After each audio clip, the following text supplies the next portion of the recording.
अनाव्या भक्ति चैनल जो रंग दे आपको भक्ति के रंग में।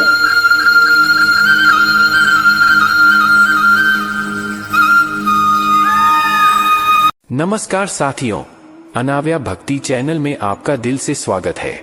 श्रीमद् भगवद गीता के पास आपके हर प्रश्न का उत्तर है।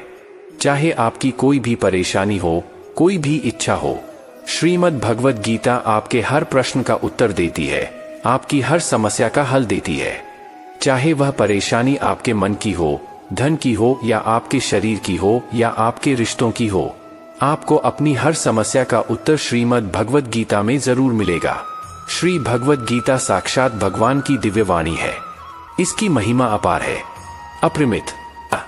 उसका यथार्थ में वर्णन कोई नहीं कर सकता। गीता सर्वशास्त्र में है। इसे सारे शास्त्रों का खजाना कहा जाता है। आज हम श्रीमद् भगवद गीता के अनमोल उपदेश आपको बताएंगे जो आपकी पूरी जिंदगी बदल देंगे। बस आप इन बातों को वीडियो के अंत तक ध्यान से सुनिए। जो भी व्यक्ति इस वीडियो को अंत तक सुनेगा उसे अपनी जिंदगी की हर परेशानी का हल अवश्य मिलेगा। उसे अपनी जिंदगी में जो कुछ भी चाहिए वह उसे जरूर मिलेगा। श्रीमद् भागवत गीता का पहला उपदेश यही है कि कोई अगर आपका अपना है या कोई आपसे बड़ा है तो उसका अपने प्रति गलत व्यवहार कभी भी सहन नहीं करना चाहिए। गीता का यह उपदेश हमारी जिंदगी से भी जुड़ा है। हम भी अपने मन की अधिकतर तकलीफों को यह सोचकर जिंदगी भर सहते रहते हैं कि यह तो मेरा अपना है, यह तो मेरा बड़ा है, इसको हम कैसे कुछ कह सकते हैं। हम अगर नहीं कहेंगे, कुछ कह देंगे तो हमारे रिश्ते ही खराब हो जाएंगे, हमारे रिश्ते ही समाप्त हो जाएंगे।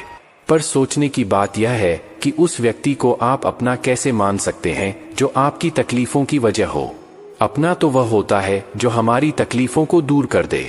गीता का यह उपदेश है, किसी को भी अपना फायदा मत उठाने दो, किसी को भी खुद पर जुल्म मत करने दो, क्योंकि आप जितना सहे लोग आपको उतना सहने के लिए और मजबूर करेंगे। गीता का पहला अध्याय जिसका नाम अर्जुन विषाद योग है और दूसरा अध्याय जिसका नाम सांख्य योग है, इसके आरंभ में ही अर्जुन ने श्री कृष्ण के आगे अपना दुख प्रकट किया है। मैं कौरवों से कैसे युद्ध कर सकता हूँ? यह सब तो मेरे अपने ही है। मैं कैसे पितामह भीष्म और गुरु द्रोणाचार्य से युद्ध करूंगा, क्योंकि यह दोनों तो मेरे पूजन। इसलिए इन गुरुजनों को मारने से तो अच्छा है मैं भिक्षा मांगकर गुजारा करूं, और जिन कौरवों से मैं युद्ध करने जा रहा हूं वह सब धृतराष्ट्र के पुत्र मेरे भाई ही हैं, मेरे अपने ही हैं। इन सबको मारने से अच्छा है कि मैं सन्यासी बन जाऊं। तो श्री कृष्ण ने अर्जुन से कहा कि यहाँ कौन अपना है और कौन पराया है। जो अधर्म करता है उसके साथ युद्ध करना तुम्हें मोक्ष और मुक्ति देगा। तुम अपने इस मन के मोह को त्याग दो, नहीं तो सारा जग तुम्हारी निंदा ही करेगा, तुम्हें डरपोक कहेगा। और बात अपने पराये की नहीं है, बात धर्म और अधर्म की है, बात सही और गलत की है। अगर तुम गलत को सहो, उसका अंत नहीं करोगे तो गलत करने वाले को और बल मिलेगा, वह और भी गलत करेगा। इसलिए अपने मोह को त्याग कर तुम युद्ध करो। महाभारत की एक और कहानी भी है। जब अर्जुन के पुत्र अभिमन्यु की युद्ध में मृत्यु हो जाती है तब अर्जुन बहुत दुखी होते हैं, रोने लगते हैं।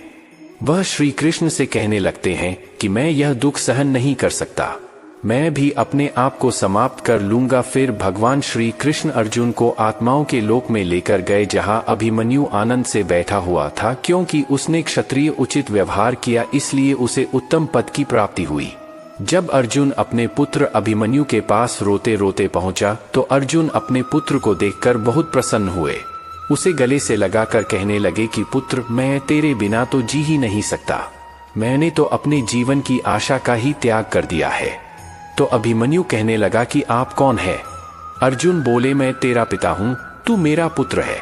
अभिमन्यु कहने लगा कि कौन पिता, कौन पुत्र, मेरे हजारों जन्म हुए हैं, किसी जन्म में आप मेरे पिता बनते हैं और किसी जन्म में मैं आपका पिता बनता हूं। आत्मा की न तो कोई माता होती है और न कोई पिता होता है। जब अर्जुन ने देखा मेरा पुत्र मुझे पहचान भी नहीं रहा तो उसका सारा मोह ही खत्म हो गया। इसलिए गीता के उपदेश को ठीक से समझ लो कि यहाँ कोई अपना पराया नहीं है जो बुरे वक्त में, तकलीफ के वक्त में तुम्हारा साथ दे। सिर्फ वही हमारा अपना है, बाकी सब पराये हैं। गीता का दूसरा उपदेश यह है कि जो चला गया है उसका कभी दुख मत करो। गीता को हम भगवान से भी बढ़कर कहे तो कोई अतिशयोक्ति नहीं होगी। श्रीमद् भगवद गीता एकमात्र ऐसा ग्रंथ है जो मनुष्य को जीने का सही तरीका बताती है। गीता जीवन में धर्म, कर्म और प्रेम का पाठ पढ़ाती है। श्रीमद् भगवद गीता का ज्ञान मानव जीवन और जीवन के बाद का जीवन दोनों उपयोगी माना गया है। इसलिए गीता के विचारों को आप हर रोज रात में सोने से पहले जरूर सुने। दीपक का जीवन इसलिए वंदनीय नहीं है कि वह जलता है, बल्कि इसलिए वंदनीय है कि वह दूसरों के लिए जलता है, दूसरों से नहीं जलता। हमारी आस्था की परीक्षा तब होती है जब हम जो चाहे वह न मिले और फिर भी हमारे दिल से प्रभु के लिए शुक्रिया ही निकले। अगर सही मायने में आप अपना जीवन बदलना चाहते हो तो सबसे पहले आपको अपना मन बदलने के लिए तैयार रहना पड़ता है, क्योंकि जैसा आपका मन रहेगा वैसे ही आपके विचार होंगे और जैसे आपके के विचार होंगे वैसे ही आपका जीवन होगा। नीच विचार रखोगे तो नीच बन जाओगे, अच्छे विचार रखोगे तो ऊंचाई पर जाओगे। विश्वास किसी पर इतना करो कि वह तुम्हारे साथ छल करते समय खुद को दोषी समझे, और प्रेम किसी से इतना करो कि उसके मन में सदैव तुम्हें खोने का डर बना रहे। भगवान श्री कृष्ण कहते हैं, व्यक्ति को सदैव बुराई से बचकर रहना चाहिए। अगर कोई बुरा कर्म करता है तो वह कर्म उसको अपने जीवन में भोगना ही पड़ता है। जिस प्रकार सैकड़ों गायों के बीच बछड़ा अपनी मां को खोज लेता है, ठीक उसी प्रकार कर्म का फल आपको हजारों की भीड़ में भी खोज लेगा। माधव कहते हैं, किसी जीव को कष्ट देकर आप मुझे खुश नहीं देख सकते हो।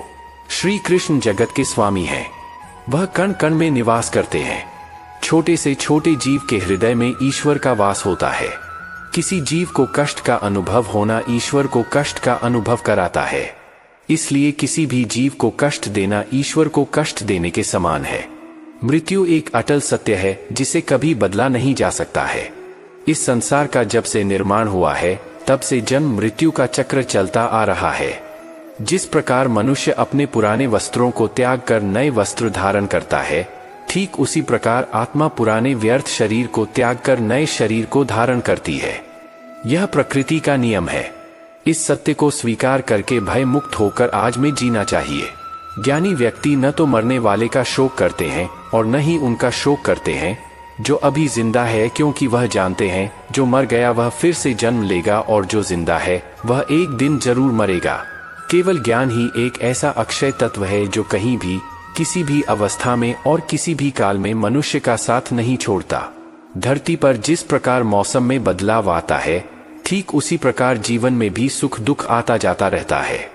युद्ध हो या जीवन सफलता केवल 3 शस्त्रों से प्राप्त होती है, धर्म, धैर्य और साहस। कोई भी मनुष्य जन्म से नहीं बल्कि अपने कर्मों से महान बनता है। कुछ पाना है तो खुद पर भरोसा कीजिए, क्योंकि सहारे कितने भी सच्चे और अच्छे हो साथ छोड़ ही जाते हैं। मित्र गरीब है या अमीर मायने नहीं रखता, बल्कि वह आपके बुरे समय में आपका साथ कितना देता है यह मायने रखता है। धर्म चाहे जो भी हो, अच्छे इंसान बनो। हिसाब तुम्हारे कर्म का होगा, धर्म का नहीं। खुशी के लिए काम करोगे तो खुशी नहीं मिलेगी, लेकिन खुश होकर काम करोगे तो जरूर मिलेगी।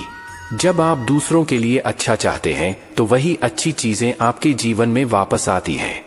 यही प्रकृति का नियम है। आपका मूल्य इससे तय नहीं होता कि आप क्या हैं, यह इससे तय होता है कि आप खुद को क्या बनाने की क्षमता रखते हैं। हंसता हुआ मन और हंसता हुआ चेहरा, यही सच्ची संपत्ति है। मनुष्य हमेशा अपने भाग्य को कोसता है, यह जानते हुए भी कि भाग्य से भी ऊंचे हमारे कर्म हैं। कभी कभी लगता है कि अच्छे कार्य करते रहने से उसका फल अच्छा नहीं मिलता और भगवान सारे दुख हमारी ही झोली में डाल देता है, लेकिन ऐसा नहीं है। कभी भी जब पुण्य कार्य करें तो उसको ईश्वर पर समर्पित कर दें और मन में किसी भी तरह का भाव न रखें। संसार में सब कुछ अंत है, इसलिए पाप और पुण्य भी अंत को प्राप्त होता है। लेकिन पाप और पुण्य में थोड़ा अंतर यह है कि पुण्य का फल यदि हम नहीं चाहते तो उस फल को अस्वीकार करने के लिए स्वतंत्र हैं। इसलिए जो भी हम सत्कर्म करते हैं, अंत में प्रभु को समर्पित कर देते हैं। लेकिन यह सवाल उठता है कि क्या भगवान स्वीकार करेंगे? निश्चित स्वीकार करेंगे, क्योंकि भगवान ने स्वयं गीता में अर्जुन से कहा है, हे कुंती पुत्र, तुम जो भी करते हो, जो भी खाते हो, पवित्र यज्ञ अग्नि में जो आहुति डालते हो, जो भी दान देते हो, जो भी तपस्या करते हो वह सब मुझे अर्पित करते हुए करो। इसलिए जो भी कर्म करें भगवान को समर्पित करने के भाव से करें। इस प्रकार हम जो भी पुण्य कर्म करेंगे ईश्वर को साथ रखकर समष्टि के कल्याण की भावना से करेंगे और उसे ईश्वर को समर्पित भी कर देंगे। जिसको देना चाहते हैं उसी को मिलती है। गुजराती साहित्य के आदि कवि नरसिंह मेहता ने तो गाया है, भूतल भक्ति पदार्थ मोटू ब्रह्मा लोकमान नाही रे। ऐसा अद्भुत मूल्यवान पदार्थ जिसको कहते हैं प्रेम पदार्थ, वह भक्ति है। मैं तो कहता हूँ कि जैसे आप अपने देश की करेंसी किसी अन्य देश की करेंसी से कन्वर्ट करा लेते हैं, उसी प्रकार पुण्य कन्वर्ट करा ले। प्रभु प्रेम में एक दर्पण अपनी काबिलियत कभी नहीं बदलता, फिर चाहे वह 2 टुकड़ों में विभाजित हो या 1000 टुकड़ों में। इसलिए अपने असली बर्ताव को कभी नहीं बदलें, चाहे कैसी भी परिस्थिति क्यों न हो। जब परिस्थितियां हमारे वश में न हो तब मन की स्थिति बदल कर देखिए, सब कुछ तो नहीं पर बहुत कुछ आपके अनुरूप हो जाएगा। पेड़ के नीचे रखी भगवान की टूटी मूर्ति को देखकर समझ आया कि परिस्थिति चाहे कैसी भी हो पर कभी खुद को टूटने नहीं देना, वरना यह दुनिया जब टूटने पर भगवान को घर से निकाल सकती है तो फिर हमारी तो औकात ही क्या है।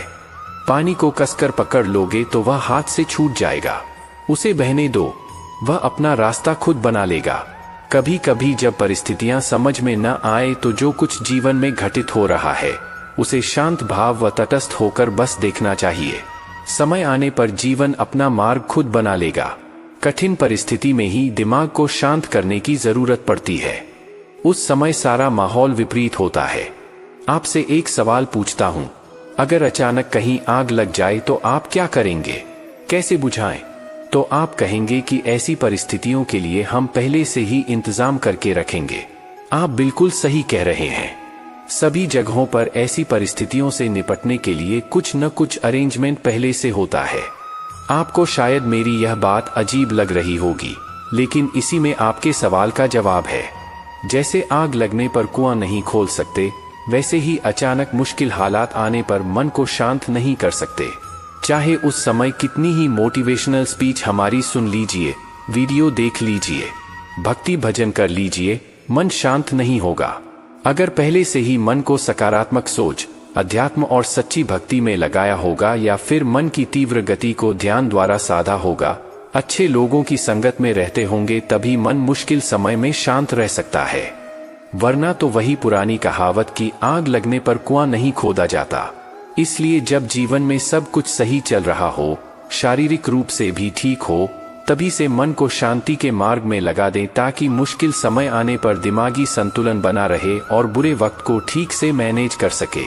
जो लोग कठिन परिस्थिति में हाथ पर हाथ रखकर बैठ जाते हैं, उनका दिमाग शांत नहीं रहता है। वे अपने हालात को बदल नहीं पाते हैं। काम करने से बुरे विचार दिमाग में नहीं आते हैं, बल्कि आप काम करने के फलस्वरूप कुछ पाते हैं।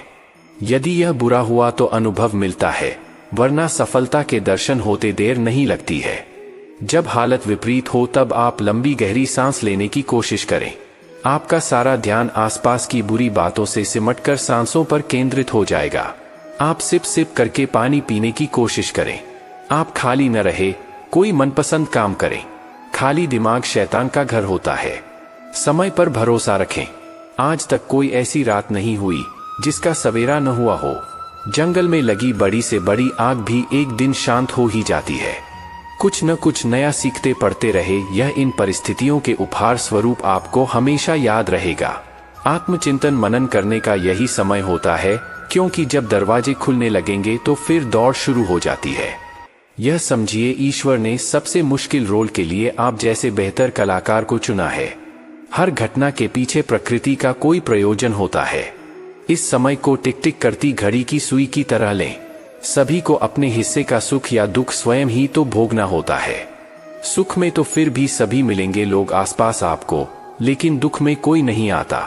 मदद करने सभी दूर खड़े रहते हैं और कई बार तो हम दुख में खुद को बिल्कुल अकेला पाते हैं।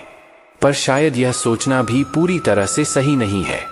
ईश्वरीय शक्ति तो है ना हमारे आसपास, हमारे साथ। बस आवश्यकता होती है तो उन शक्तियों को पहचानने की। बस एक बार कुछ फुर्सत के पल निकालकर उन्हें दिल से याद तो कीजिए। वे अवश्य आते हैं हमारी मदद करने। जब दुखों से हार जाओ तो घबराने से कुछ नहीं होगा। तुम्हारा जीवन इतना संघर्ष भरा क्यों हुआ? जरा यह तो सोचो। लोग तो यह भी कहते हैं अगले पिछले कर्म ऐसे होंगे, तभी तो इतना दुख मिला है। नहीं पगले, बिल्कुल नहीं, बल्कि तुम इस कार्य के लिए चुने गए हो। उस प्रभु के द्वारा तुम में इतनी क्षमता है कि तुम सहन कर सकते हर कष्ट, हर दर्द, विपरीत परिस्थितियों में भी जो न टूटे, खरा सोना बनकर निकले, ऐसे हो तुम। कई बार हम सोचते हैं बस बहुत हुआ, अब नहीं होगा कुछ हमसे। तो सोचो, क्या किसी ने कहा है तुमसे यह सब सहन करने के लिए? नहीं। न जीते तो सभी हैं और एक दिन चले भी जाते हैं इस दुनिया से। तो क्या ऐसा जीवन भी कोई जीवन है जब तक कि कोई संघर्ष न हो? आपको अपने विचारों पर नियंत्रण रखने की जरूरत नहीं है। आपको बस उन्हें अपने ऊपर नियंत्रण करने देना बंद करना होगा। एक व्यक्ति शांत मन के जितना करीब आता है, वह मजबूती के उतना ही करीब होता है। मन पानी की तरह है, जब यह अशांत होता है तो देखना मुश्किल हो जाता है, जब यह शांत होता है तो सब कुछ स्पष्ट हो जाता है। अपनी आंखें बंद करें, कुछ देर के लिए अपना दिमाग बंद करें, क्योंकि वहां एक शांत भूमि है जो आपकी उपस्थिति का इंतजार कर रही है। कभी कभी समुद्र के शांत होने की प्रतीक्षा करने का समय नहीं होता है। यदि आपको अपने लक्ष्य तक पहुंचना है तो अपनी यात्रा शुरू करें और तूफान को अपना रास्ता बनने दें। धैर्य प्रतीक्षा करने की क्षमता नहीं है। धैर्य का अर्थ है शांत रहना, चाहे कुछ भी हो जाए। इसे सकारात्मक विकास के अवसरों में बदलने के लिए लगातार कार्रवाई करना और यह विश्वास रखना कि जब आप प्रतीक्षा कर रहे हो तो अंत में सब कुछ ठीक हो जाएगा। जब आप आंतरिक शांति का अनुभव करते हैं तो आप स्वीकार करते हैं कि आप कौन हैं। आपकी ताकतें, खामियां, इच्छाएं, सपने व सब कुछ जो आपको विशिष्ट रूप से आप बनाता है। आप अपने आसपास की दुनिया और सामने आ रही स्थितियों को अधिक स्वीकार करने का अनुभव करते हैं, जिससे चिंता और तनाव का आप पर कम नकारात्मक प्रभाव पड़ता है। सामने खड़े व्यक्ति की उम्र और बुद्धि से किसी के मन की बात पता लगाना संभव नहीं है। मन की बात सिर्फ प्यार और सहानुभूति से ही जानी जा सकती है। यदि आप पॉजिटिव रहना चाहते हैं तो अपना अधिक समय उन्हीं के साथ बिताएं जो आपको खुश रखते हैं, या फिर उनके साथ जो आपको प्रभावित करें। हारा हुआ खेल दोबारा तो खेला जा सकता है, लेकिन एक बार जो मन से हार गया वह कभी जीत नहीं सकता। सफलता की राह प्रत्यक्ष तौर पर कहीं नहीं होती, बल्कि वह आपके मन में होती है। अगर आपने अपने मन को जीत के लिए तैयार कर लिया तो कोई और आपको नहीं हरा सकता। आप जीवन में अकेले नहीं चलते। कभी कभी जब आप चीजों से निपटें तो ऐसे लोग होते हैं जो आपके साथ होते हैं, और फिर ऐसे लोग भी होते हैं जो केवल यह देखते हैं कि आप चीजों से कैसे निपट रहे हैं। किसी भी स्थिति में आपको खुद पर नियंत्रण रखना चाहिए और किसी भी तरह के लोगों के साथ अच्छे संबंध बनाने चाहिए। इसलिए शांत और निर्मल आभा बनाए रखें और आपके लिए चीजों से निपटना आसान हो जाएगा। यदि आपका मन शांत है तो विश्वास करें आप इस दुनिया में कुछ भी जीत सकते हैं। ऐसा इसलिए है क्योंकि आप अपने कर्मों का उपयोग करने में सक्षम होंगे और चमत्कार के अलावा कुछ नहीं देंगे, और दुनिया आश्चर्य के सामने झुकती है। कोई किसी के दुख का कारण नहीं होता। यह तो अपने ही कर्म होते हैं जिसकी वजह से दुख उठाने पड़ते हैं। आज कौन सुखी नहीं होना चाहता, परंतु वह इसके लिए जो कर्म कर रहा है उसमें सुख है ही नहीं, तो मिलेगा कहां से? कर्म प्रधान विश्व करी राखा, जो जस की तस फल खा। हम आज जो कुछ कर रहे हैं वह निष्फल नहीं होता, देर सवेर उसका फल अवश्य मिलता है। विज्ञान भी कहता है कि हर क्रिया की प्रतिक्रिया होती है। आग में यदि हाथ डाला जाए तो हाथ तुरंत जल जाता है, परंतु एक वृक्ष का बीज आज बोया गया तो उसमें फल आने में कई वर्ष लग जाएंगे, पर फल मिलेगा अवश्य। शुभ कर्म का फल शुभ और अशुभ का अशुभ होना ही है। आज हम जो कुछ हैं वह पिछले कर्मों का देन है। इसी को प्रारब्ध कहते हैं। प्रारब्ध के बाद पुरुषार्थ बहुत महत्वपूर्ण है। हम जो कुछ बनना चाहते हैं या जिस क्षेत्र में आगे बढ़ना चाहते हैं उसमें अपने पुरुषार्थ की महत्वपूर्ण भूमिका होती है। साथ ही साथ ईश्वरीय कृपा। ईश्वर अनुकूल या प्रतिकूल परिस्थितियां देता है। उन परिस्थितियों से अपनी बुद्धि और सामर्थ्य के बल पर निपटना तो आपको ही होगा। दैवीय शक्तियां पुरुषार्थ वालों की ही मददगार होती हैं, निठल्ले, आलसी और लोगों की नहीं। गीता में भगवान कृष्ण ने योगक्षेम मांगा है। भगवान पर पूर्ण रूप से आश्रित होकर देखिए। श्रद्धा और विश्वास के साथ भगवान से निकटता बढ़ाने पर वे सब जिम्मेदारी स्वयं वहन करते हैं। जीवन यापन की सारी वस्तुएं भगवान द्वारा प्रदत्त हैं, पर आलसी कामचोर उसे नहीं पा सकता। मनुष्य को ईश्वर ने असीमित शक्ति दी है, बुद्धि और पुरुषार्थ दिया है, जिसके बल पर क्या हासिल नहीं किया जा सकता। भय और अतृप्त वासना ही समस्त दुखों की जड़ है। जीवन भर मनुष्य जीविका के प्रपंच में उलझा रहता है। मैं और मेरा, तू और तेरा का जाल बुनकर स्वयं उसी में उलझा हुआ अनेकों प्रकार के अनैतिक कर्मों में लगा रहता है। भविष्य के भय को सोचकर अपना वर्तमान भी बिगाड़ लेता है और श्रेय मार्ग को छोड़कर प्रेय मार्ग का अनुगामी हो जाता है, जिसमें दुख के सिवा कुछ है ही नहीं। इस मार्ग पर चलने वाले लोग जीवन की सत्यता, मृत्यु को भी नकारने लगते हैं और भविष्य के लिए नैतिक अनैतिक तरीका अपनाकर संग्रह में लगे रहते हैं। लोभ, मोह और स्वार्थ से ऊपर उठे बिना सच्चे सुख की कल्पना नहीं की जा सकती। सच्चा सुख तो त्याग की राह पर चलकर पाया जा सकता है। हमारा सनातन धर्म भौतिक सुख के उपभोग को बुरा नहीं मानता, पर इसका आधार धर्म होना चाहिए। धर्म का आचरण सुख शांति की राह है। घर में छोटे मोटे मनमुटाव तो चलते रहते हैं, पर यह कलह के कारण बनकर दुखदायी भी हो जाते हैं। इसका मुख्य कारण है कि हम अधिकार की गांठ तो मजबूती से बांध लेते हैं, पर कर्तव्य की पूरी तरह उपेक्षा करते हैं। अपना कर्तव्य भली भांति निभाते हुए यदि दूसरों की बातों पर गौर पूर्वक विचार किया जाए तो निश्चित लगेगा कि मनमुटाव के अनेक कारण बेसिर पैर के बेतुके ही थे। अहम पालने के बजाय यदि कारणों की तरफ सोचा जाए तो मनमुटाव का प्रश्न ही नहीं होगा। सेवा लेने की बजाय सेवा देने का भाव आपकी खुशी कई गुना बढ़ा देगा। प्रेम और मधुर व्यवहार से मनुष्य क्या पशु पक्षी भी अपने बन जाते हैं। जीवन का मार्ग तेरा मेरा कांटों से भरा है। जीवन कोई फूलों की सेज नहीं है जो आसानी से पार हो जाए। हमें इसी उतार चढ़ाव के जीवन में स्वयं को कैसे आगे बढ़ाना है, यही विचारणीय है। परिस्थितियां तो आपको हंसाएगी भी और रुलाएगी भी, पर अपने संतुलन को नहीं खोना। हर स्थिति परिस्थिति का सामना करते हुए चलते चले जाओ। भगवान कृष्ण ने गीता में यही उपदेश दिए हैं कि विपरीत परिस्थितियों में भी संतुलन बनाकर जीवन के मार्ग पर कैसे बढ़ते जाना है। पहली बात तो यही कि अपने नियमों में दृढ़ बनिए, अनुशासन का पालन कीजिए और छोटी छोटी बातों में उलझकर समय व्यर्थ नहीं करना। यह समझिए कि जीवन बहुत मूल्यवान है। जो समय निकल गया वह लौटकर नहीं आ सकता, इसलिए व्यर्थ की बातों में अपना समय और शक्ति न बर्बाद करें। अपने जीवन का कोई एक लक्ष्य निर्धारित कीजिए, क्योंकि लक्ष्यहीन जीवन का कोई मूल्य नहीं। जब आपके सामने कोई लक्ष्य होता है तो व्यक्ति को दिशा भी मिलती है और कुछ करने का उत्साह भी। वैर भाव, ईर्ष्या, क्रोध या जब ऐसे दुर्गुण हैं जो आपकी प्रगति में बाधक है, इस सब से हमें दूर रहना है। यदि आप किसी के साथ वैर भाव या बदला लेने की भावना लेकर चलते हैं तो आप अपनी ऊर्जा का स्वयं ही ह्रास कर रहे होते हैं। सद्गुणों को एक एक करके बाहर निकालना है और सद्गुणों को अपने अंदर भरते जाना है, क्योंकि बुरी आदतें हमारे अंदर किराएदार बनकर आती हैं और फिर मालिक बनकर बैठ जाती है, जो दुख और अशांति का कारण बनती है। अपने स्वभाव को और आदतों को लगातार चेक करते रहिए कि कहीं मैं गलत दिशा में तो नहीं जा रहा।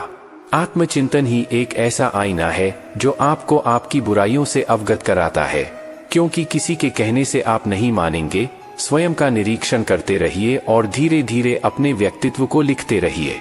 अध्यात्म से जुड़कर आप अपने को बहुत ऊंचा उठा सकते हो, क्योंकि जिस व्यक्ति के जीवन में धर्म नहीं, भक्ति नहीं, वह तो पशुबल है। तो साधारण मनुष्य भी असाधारण हो जाता है। अपने जीवन को संतुलित करना, नियमों से बांधना, आध्यात्मिक होना, ध्यान, पूजा पाठ, हर चीज के लिए समय निर्धारित करके चलना, मन में नकारात्मक विचारों को न आने देना, सब शुभ को ही अपनी ओर आमंत्रित कीजिए। यही शांति का मूल मंत्र है। सनातन धर्म में कर्म कार्य कारण के सिद्धांत से जुड़ा हुआ। कर्म का अर्थ है कोई कार्य या क्रिया जिसके आधार पर अन्य प्रतिक्रिया या परिणाम निकलते हैं। मनुष्य के अच्छे कर्म का अच्छा प्रभाव और उसके बुरे कर्म का बुरा प्रभाव देते हुए पूर्व जन्मों का एक चक्र बन जाता है, क्योंकि कुछ कर्म ऐसे होते हैं जिनका भुगतान उस जन्म में नहीं होता। इस तरह इस चक्र में अगले जन्म में उन कर्मों का फल भुगतना ही होता है।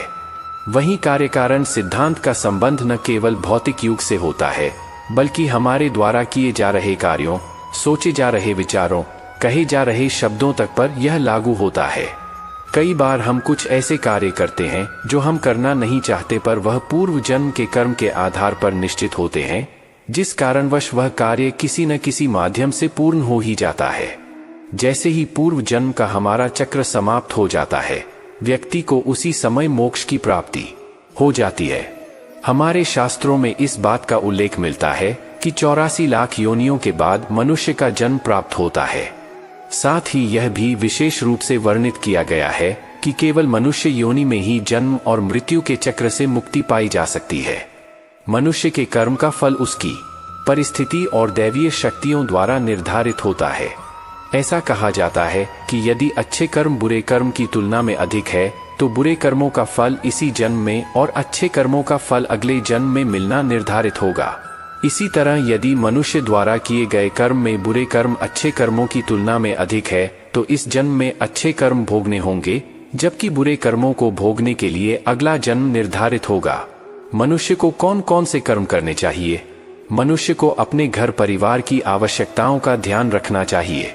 अधिक पैसा होने के बावजूद जरूरत पड़ने पर उसे संभाले रखना भी बुरा कर्म बताया गया है। उस धन का इस्तेमाल मुसीबत के समय अवश्य करें। धन बचाने के लालच में न पड़े। अपनी आय से अधिक खर्च न करें और अपने सामर्थ्य के अनुसार ही दान पुण्य करें। हमेशा अच्छे लोगों की संगत में रहे और दुष्ट छल कपटी की संगति से खुद को बचाकर रखें। बुरी संगति हमें अक्सर बुरे परिणाम ही देती है। कभी भी खुद के स्वार्थ के लिए दूसरों का अहित करने का न सोचें। शास्त्रों में इस बात का उल्लेख किया गया है कि जो जैसा बोता है उसे वैसा ही आगे चलकर काटना भी पड़ता है। कभी किसी व्यक्ति से कुछ छल से छीनने का प्रयास न करें। इसे किए गए सभी पुण्य नष्ट हो जाते हैं और आप पाप के भागीदार बन जाते हैं। गरुड़ पुराण में इस बात का उल्लेख मिलता है कि किसी भी मनुष्य द्वारा किए गए बुरे कर्मों का परिणाम उसके जन्म से लेकर मृत्यु और उसके बाद तक दुखों का कारण बनता है। वह अपनी हर अवस्था में दुख भोगता है। अच्छे कर्म के बनने से पहले हमें इस पर ध्यान देने की जरूरत है कि आखिर अच्छे कर्मों के बनने का सबसे पहला पड़ाव क्या है। मनुष्य के द्वारा किए जाने वाले सभी कर्म उसके विचारों से निर्मित होते हैं। हमारी सकारात्मक या नकारात्मक सोच विचारों को जन्म देती है और वही विचार कर्म बनते हैं। इस तरह सोच सकारात्मक होने पर ही अच्छे कर्मों का निर्धारण हो सकता है। अच्छे कर्म को करने के लिए हमारे आसपास का वातावरण बहुत अधिक जिम्मेदार होता है। कहा भी जाता है कि जैसा वातावरण वैसे हम, इसलिए कोशिश करें कि अपने घर का वातावरण और शरीर का आभामंडल सकारात्मक बनाए रखें। मृत्यु के पश्चात हमारे भीतर संग्रहित हुए कुछ कर्म अगले जन्म में चले आते हैं, उसे प्रारब्ध कहते हैं। सनातन धर्म में 3 प्रकार के प्रारब्ध का उल्लेख किया गया है। मंद प्रारब्ध, जिसे वैदिक पुरुषार्थ के द्वारा बदला जा सकता है। तीव्र प्रारब्ध हमारे पुरुषार्थ और संतों के पुरुषार्थ से बदल सकता है। तीव्र प्रारब्ध अपरिवर्तनीय है, क्योंकि इसमें जो होना है वह होकर ही रहेगा। संसार में सबसे बड़ा पाप क्या है? संसार में सबसे बड़ा पाप स्त्री का अपमान करना बताया गया है।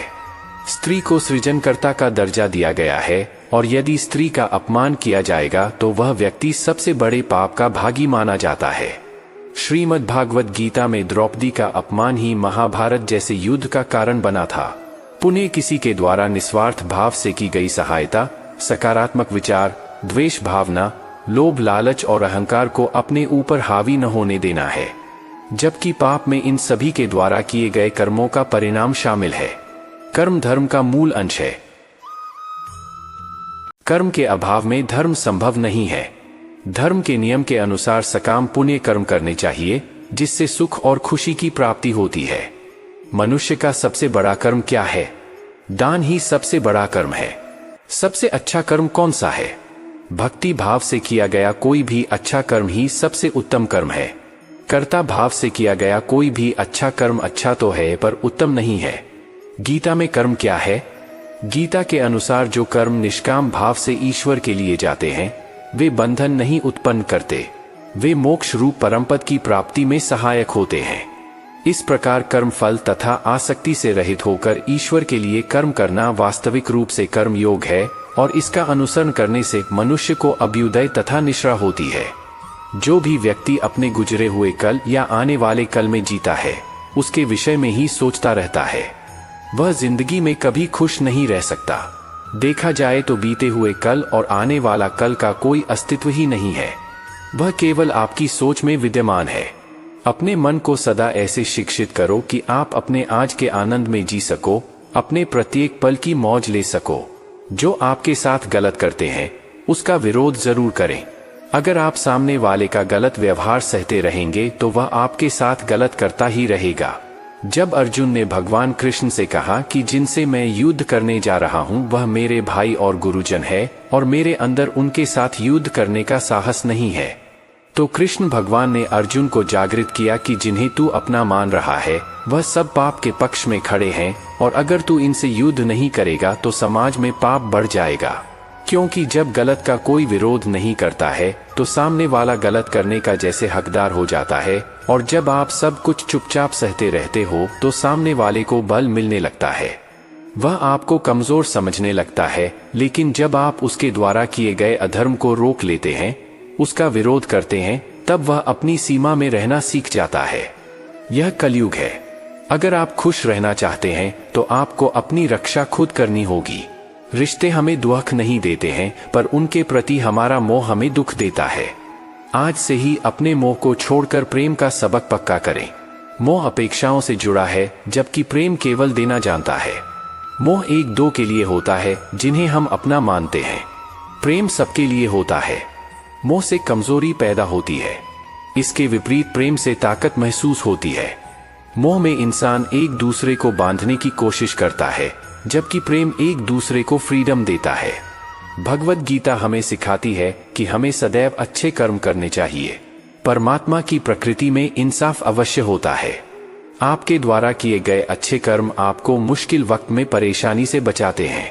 इसी में कहीं खो जाओगे, लेकिन अगर आप विचार करके वह काम करोगे जो आपके लिए सही है, जिसकी आप में प्रतिभा है, तो सारी भीड़ में भी आप अलग नजर आओगे। इस बात का हम सदा विश्वास रखें कि जो चीज हमारी है वह कहीं न कहीं से हमारे पास अवश्य पहुंच जाएगी, और जिंदगी में जो कुछ भी आपको, तो हमें भी उसका दर्द अवश्य मिलेगा। जब हमारी वजह से किसी का दिल दुखता है तो हमें पता नहीं चलता, लेकिन जब हमारा दिल दुखता है तो हमें समझ में आता है। भगवद गीता हमें सिखाती है कि जो कुछ भी होता है अच्छे के लिए होता है। जो हो रहा है उसमें भी कोई भलाई अवश्य है, और जो होगा उसमें दृढ़ विश्वास रखें ही अच्छा ही होगा। कभी कभी हमारे जीवन में कुछ ऐसी परिस्थितियां आ जाती हैं कि हमारे अंदर यह ख्याल आता है कि मेरे साथ ही ऐसा क्यों हुआ, या मेरे साथ बहुत गलत हुआ। लेकिन जब वक्त गुजर जाता है तब हमें एहसास होता है, अगर हमारे साथ यह सब नहीं हुआ होता तो आज हम इस मुकाम पर नहीं होते।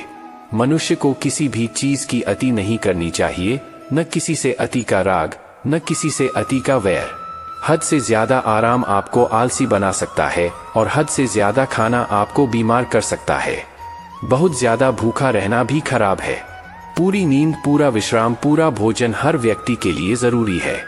जीवन को सदा संतुलन के साथ जीना चाहिए, चाहे आपके पास कितनी भी शक्ति क्यों न हो। लेकिन सत्य और ईश्वर जिसके साथ खड़े हो जाएं, उसे दुनिया की कोई भी ताकत नहीं हरा सकती। अर्जुन धर्म युद्ध लड़ रहे थे, भगवान कृष्ण उनके साथ थे और उनकी जीत निश्चित थी।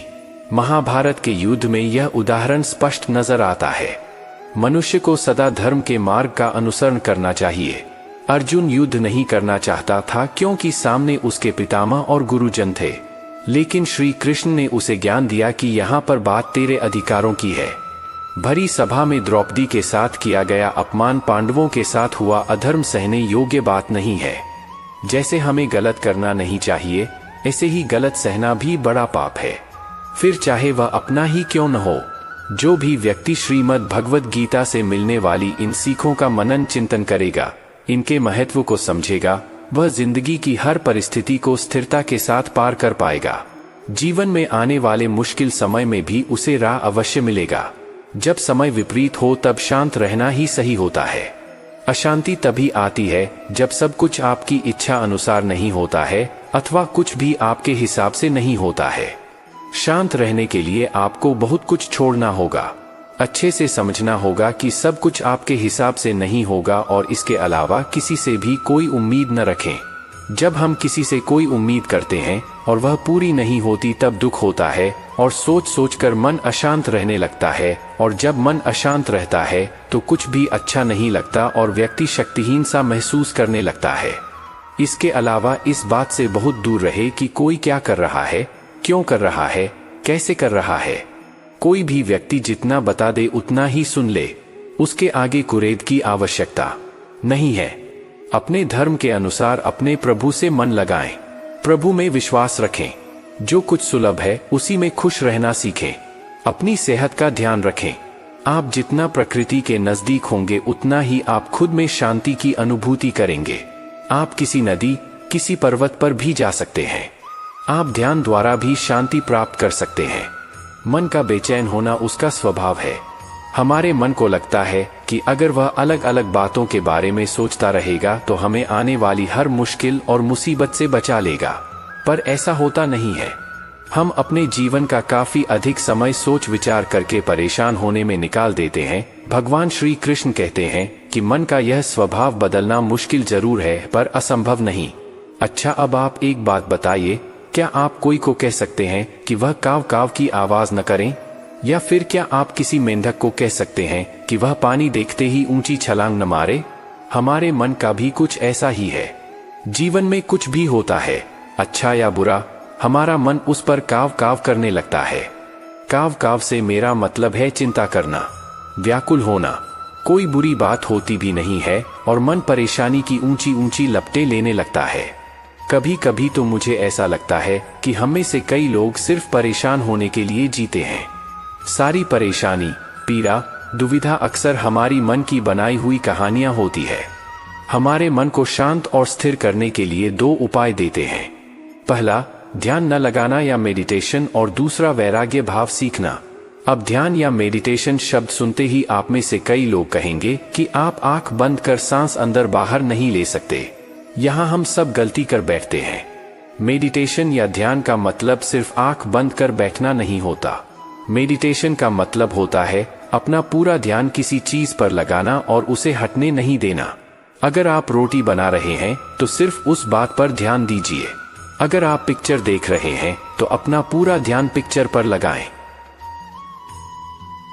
यह मत सोचिए कि पिक्चर देखकर आप अपना कितना वक्त बर्बाद कर रहे हैं। जब आप जीवन के हर छोटे बड़े काम को पूरे ध्यान से करते हैं तो आपका जीवन ही एक मेडिटेशन बन जाता है। ऐसे जीवन में शांति, स्थिरता, साहस और सफलता का होना अनिवार्य है। वैराग्य भाव दूसरा उपाय। वैराग्य का अर्थ यह नहीं कि आप सब कुछ छोड़कर जंगल में जाकर बैठ जाएं। वैराग्य का सच्चा अर्थ है कि आप जो काम कर रहे हैं उसका क्या नतीजा या रिजल्ट निकलेगा उसकी चिंता न करें। अगर इंसान सुख दुख की चिंता से ऊपर उठ जाए तो आसमान की ऊंचाई भी उसके पैरों तले आ जाए। अपने मन की किताब किसी ऐसे व्यक्ति के पास ही खोलना जो पढ़ने के बाद आपको समझ सके। जीवन जितना सादा रहेगा तनाव उतना ही आधा रहेगा। भरोसा तो अपनी सांसों का भी नहीं है और हम इंसान पर करते हैं। याद रखो, जिन तारों में करंट नहीं होता उन पर लोग कपड़े सुखा दिया करते हैं। मुसीबत में फंस जाने पर मनुष्य को ग्रह दोष, वास्तु दोष, पितृदोष सब दिखाई देने लगते हैं। केवल खुद का दोष नहीं दिखाई देता। खुद को मिटाकर भी रख दोगे तब भी यह दुनिया आपसे खुश नहीं होगी।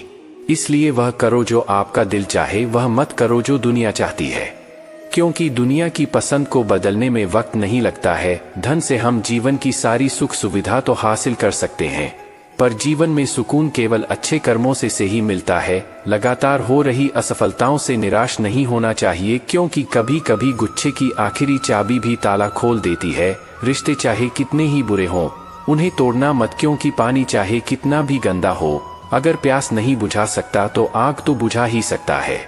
जिंदगी में एक ऐसे इंसान का होना बहुत जरूरी है जिसको दिल का हाल बताने के लिए लफ्जों की जरूरत नहीं पड़ती। शायद उसे ही परमात्मा कहते हैं।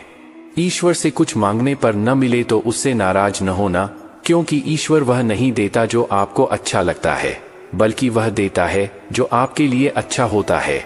जिनसे कोई उम्मीद नहीं होती अक्सर वही लोग बुरे वक्त में साथ निभा जाते हैं। शक का कोई इलाज नहीं, चरित्र का कोई प्रमाण नहीं, मौत से बेहतर कोई साधन नहीं और शब्द से तीखे कोई बाण नहीं। आज के इंसान को न कायदे पसंद है और न ही वायदे पसंद है, उसे तो सिर्फ फायदे पसंद है। फिर से प्रयास करने से मत घबराना, क्योंकि इस बार शुरुआत शून्य से नहीं, अनुभव से होगी। खुद को इतना सरल मत बनाओ कि हर कोई आपका इस्तेमाल कर ले। जब भी आपसे कोई चीज छिन जाए तो समझ जाए कि वह कुदरत आपको पहले से कुछ बेहतर देना चाहती है। अगर रिश्ता पक्का रखना हो तो नाराजगी कच्ची रखनी चाहिए। वो आदमी वास्तव में बुद्धिमान है जो क्रोध में भी कभी गलत बात मुंह से नहीं निकलता है। लोग आपके बारे में क्या सोचते हैं यह जरूरी नहीं है, बल्कि आप खुद के बारे में क्या सोचते हैं यह बहुत जरूरी है। किसी के साथ अच्छे समय में बैठना बहुत सरल है, लेकिन मुश्किल समय में साथ खड़े रहना बहुत मुश्किल होता है। जिंदगी में कुछ फैसले हमें खुद लेने पड़ते हैं और कुछ हमारी तकदीर को। बस अंतर तो सिर्फ इतना है, तकदीर के फैसले हमें पसंद नहीं आते और हमारे फैसले तकदीर पसंद नहीं करती। कोई भी व्यक्ति हमारा शत्रु और मित्र बनकर संसार में नहीं आता। हमारा व्यवहार और हमारे शब्द ही लोगों को हमारा शत्रु और मित्र बनाते हैं। दुख जीवन में इसलिए आते हैं ताकि हम सुख का महत्व समझ सकें। हर दर्द सबक देता है और हर सबक इंसान को बदल देता है। आप चाहकर भी अपने प्रति लोगों की धारणा को कभी नहीं बदल सकते, इसलिए सुकून से अपनी जिंदगी जियो और खुश रहो। तो दोस्तों, उम्मीद है इस वीडियो से आपको काफी कुछ सीखने को मिला होगा, और अगर कुछ सीखने को मिला हो तो हमारे इस वीडियो को लाइक, शेयर और अनाव्या भक्ति चैनल को सब्सक्राइब जरूर कर लीजिएगा और साथ ही कमेंट में जय श्री कृष्णा जरूर लिखिएगा। धन्यवाद।